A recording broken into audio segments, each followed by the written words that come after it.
Assalamualaikum warahmatullahi wabarakatuh. My name is Anisha Mimi Bedi Ghazali. Today I will review a case study on Kendi v. Lindsay on the case regarding mistake as to the identity of subject matter.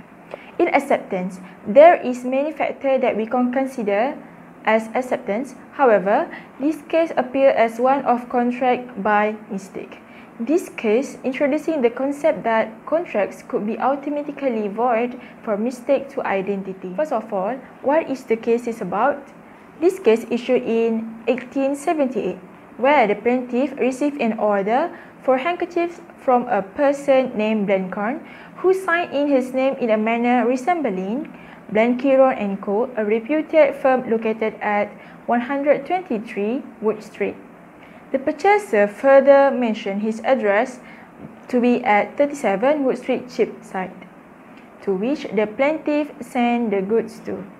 However, no payment was made by Blencorn, and later he sold the goods to the third party, which is the defendant, Kendi. A simple way I can explain according to the picture given. It shows that Blencorn, who ordered goods from Lindsay, he makes the letter look as if it from the Blenkiron & Co., a well-known firm.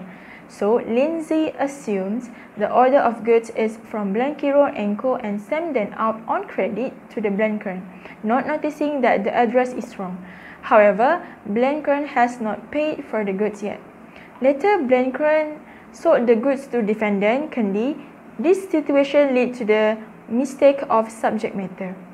The plaintiff sued defendant and claimed for the return of the goods. The issue concerned that whether there was any contract between the plaintiff and Blencorn at the first place, and if not, could the third party defendant procure a valid title to the goods? A mistake as to the identity of a contracting parties was so fundamental as to negate to the consent of the other party and thereby causing the contract to be void. Focus of this case, the plaintiff did not intend to sell the goods to Blencorn but to Blenkiron & Co., so there was no real consent of the claimant to the contract sale. Accordingly, as no contract was concluded between plaintiff and Blencorn so as to constitute a valid transfer of the which latter could rightfully convey to the defendant, the title remained with the plaintiff. Thus, the defendant being in possession without a good title over the such good were held liable for conversion. The rule in law says that you can sell goods legally when you have title to them. Decision of the issue. The court has made a verdict. The divisional court held that Lindsay could not recover the handkerchief from Kendi. However, Court of Appeal overturned the divisional court, holding that Lindsay could recover the handkerchief since the mistake of the identity of the rogue voided the contract from the start. The House of Lords then held that Lindsay had meant to deal only with Blenkiron & Co.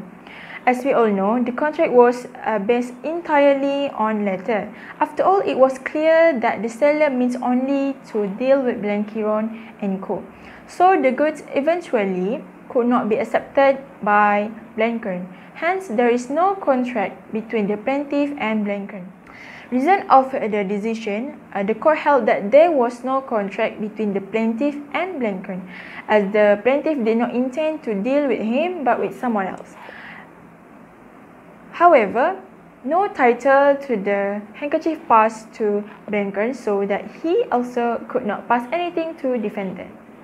According to the section of the Contract Act 1950, provides that when both the party to an agreement are under a mistake as to the matter of fact essential to the agreement is void. According to the decision by the court, it shows that the contract made between Lindsay and Blencorn was void for an illogical mistake about the identity of the party. It proves that there have been no agreement or contract between them. Furthermore, Blencorn did not have the title to the goods, and the goods should actually return back to the Lindsay. In conclusion, it is clear that the principle of mistake of identity rendering a contract void and issued by Lindsay and under the Sale of Good Act 1979, which bestows a valid title to an honest third-party purchaser regardless of any specified irregularities in the original sales. That's all from me. Thank you and Assalamualaikum.